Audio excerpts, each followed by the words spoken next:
Hello everyone, my name is Lou Gett. I work for the University of Connecticut directly for the Department of Planning and Architectural Engineering Services.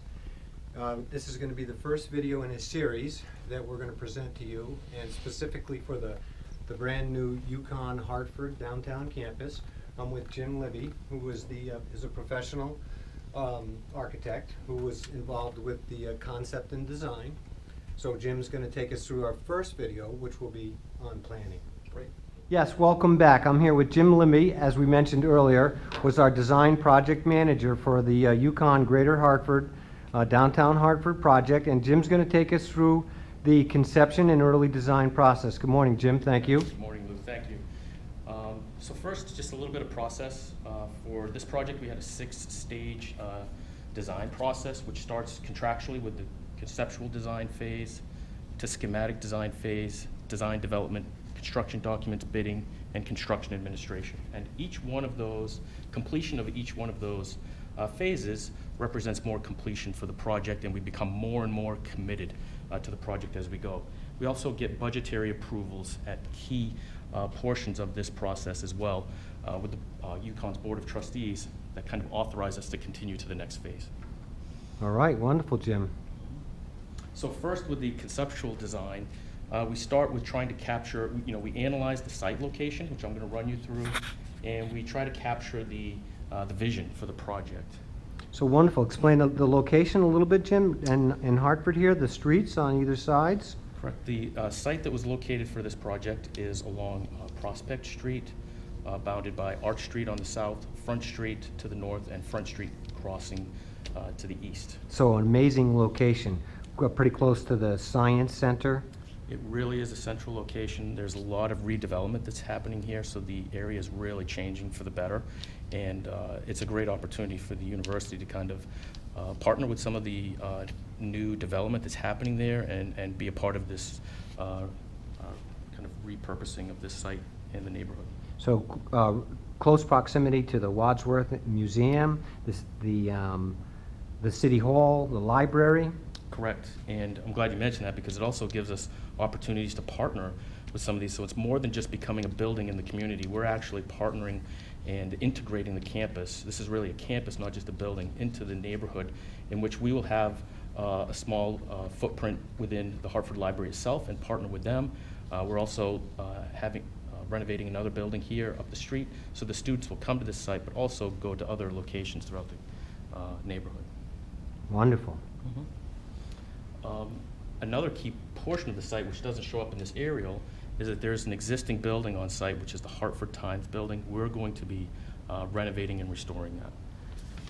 It's currently listed on the National Register of Historic Places, so it's a very prominent building. You can tell, this is some historic photos of Christmas carols and political events, and it's been a big part of Hartford's So originally it was constructed in Jim? Approximately 1920 in the Beaux-Arts style by architect Don Barber. Wonderful. And so going on, we'll see that the front will always pretty much stay the same. Correct. Beautiful. So the next phase, Jim. So what we do is we take the kind of list of space program rooms that they want in the building, and we start to take them as verbal words and articulate them as two-dimensional plan elements. So if they want 10 classrooms, we actually draw up those classrooms at the optimum sizes that they want. From there, we project them up into 3-dimensional building blocks that we can then start to stack up and get the correct adjacencies of different program elements. This building was complicated in the sense that it wasn't like a residence hall where it's a stack of all sleeping rooms. There were a number of complex program elements, from classrooms to offices, to bookstores, to cafes, to meeting rooms, conference rooms. So we do this study to try and get the best relationships and then study them on the site at the same time. So basically in plan, each floor, each section of the building, and then you get to put it together and your first pretty much miniature sized model of what the building is going to look at. Correct. So as you said, the Time Center, Jim, will be staying as the key portion of the building onto the corner there. And this is all new construction? That's correct. Yeah, what we've tried to do is, as we tried to satisfy the program requirements, We also try to integrate it into the site in a way that respects the historic building by stepping the massing back and using the massing to actually create courtyard spaces and areas where the people and students in the community can go outside and still feel safe, secure, and enjoy the outdoors. So part of your description on massing, you're also talking about the height, so no building is taller than the actual Hartford Times. Correct. To hold on to its, its aesthetics and its original look. Correct. So this phase here, Jim? This is the last part of the conceptual design phase where we start to explore some of the imagery and architecture that we'll be using for the building here. We wanted an architecture that kind of complemented the scale of the Times building, but we didn't want to replicate the historic elements. Number one, it's very costly, and number two, it's better to kind of juxtapose that as opposed to mimic it. Right, absolutely. Yep. So you got the 1900s building over here, and you're trying to blend in the modern Correct. with the old, and wonderful. So this would be the Times building, Mhm. and this would be would be the main entrance to the university? That's correct. Mm-hmm. Wonderful. So Jim, at this stage of the game, and I see the color codes are exactly, perfect, following along on your design process. So, Correct. So from the conceptual design, we go to the schematic design phase, where now we start to get into more detail of the program elements themselves. We start to look at corridors, circulation areas, the main entrance, seating arrangements, and we start to work out the plan elements and fix them in place before we progress to other phases of the project. And here, this shows that you will enter in the main entrance that you just pointed out into a 3-story atrium space that opens into a courtyard. And this is really the heart of the campus, and we use it as an organizational element to help orientate people in the building, but also to organize our program. So it really gives people who come here a sense of place, and we're really interested in placemaking and creating something that students can identify. so an interior tall atrium and an exterior courtyard. Correct. Both some grand spaces. And Jim, can you give me a brief listing of the first floor and its uses? Mhm. One of the things the president challenged us with on this project is to make a permeable campus. It was not to be walled off in any way and be something that opens to the community and is receptive to people coming to the campus. So we have entrances here, we have entrances through the courtyard, we have entrances through the upper level. But from a security standpoint, you always arrive at the same place inside the building. So programmatically, we have the student services suite, we have the cafe, we have the bookstore, all of those kind of public amenities off the courtyard and atrium space. And then as you go down to the other south portion of the building, we have the larger meeting rooms and classrooms, tiered classrooms. Wonderful. So this is the old Times building section right over in here? Correct. That we were just looking at previously? It has fixed floor-to-floor heights Mhm. that are lower, Mhm. so we found it tended to be great for office-type spaces as opposed to classrooms, which we would like higher ceiling heights. Wonderful. And without showing you all of the floor plans, this is the second floor plan. So again, this is the entrance from the Times building. And again, you come in here, you'll have an open lounge space that overlooks the atrium. So The interior atrium. Correct. And the exterior courtyard. Right. Beautiful. So now, Jim, you're starting to actually be able to put it together and show.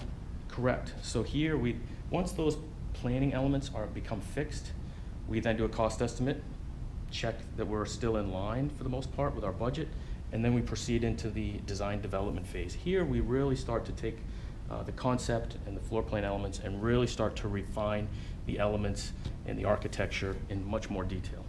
So the Hartford Times, just as we alluded to, holding on to that original facade, granite columns, and the entranceway that you just spoke about, and the open courtyard would be right in through here, Correct. and then the atrium area would be in this space Mhm. behind there. With a nice pedestrian bridge connection at the second floor, and it also kind of creates a portal, so there's really a sense of entry Really. to the campus itself. And here is that view of the courtyard space. Yeah. So as you come through that, under that bridge, you'd come into this is, the campus green, essentially. Absolutely. So that's exactly what we were just talking about. You're sitting here. This is the interior atrium, a lot of glass, 3 stories of atrium. Mhm. So Jim, the building, a total of 5 stories? The tallest part of it is 5 stories. 5 stories. Mhm. You'll see that, as it's constructed, there's a number of different volumes and different heights. We did that on purpose to try and make it feel like a collection of buildings and a campus as opposed to one monolithic building. I see that, I see And that. this is just a quick view of that three-story interior atrium space. So again, this design development phase, we are refining that design, starting to look at the architectural vocabulary outside and how we're bringing that inside the building.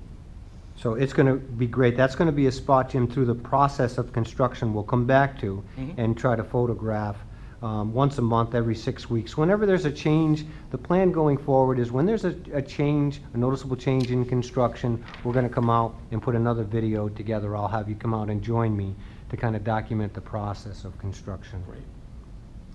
So the last drawing phase is the construction documents phase.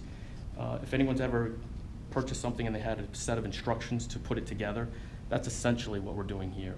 And here you start to see just one detail of some of the architectural drawings that we've created. And also these are some of the historic ones from I was Don going to say, Barber. this is the original. Correct, from probably 1918, 1919. So I'm really looking forward to our first visit in the field to Mhm. being able to capture some of this fancy masonry work out here. And what I brought over for you is the actual construction drawing sets. So for a project of this size and complexity, we have over 800 drawings that kind of describe how to put it together. And specifications and geotechnical reports, we have over 3,000 pages of documentation that tells you again how to put that through and put that together. And part of our job here is to review these documents, make sure we're satisfying the university's requirements. Wonderful, Jim. Thank you so much. I'm really looking forward to Great. following along on this project. And, I want to thank you for the immense amount of work that went into bringing us to the beginning of construction. Thank you again. Great.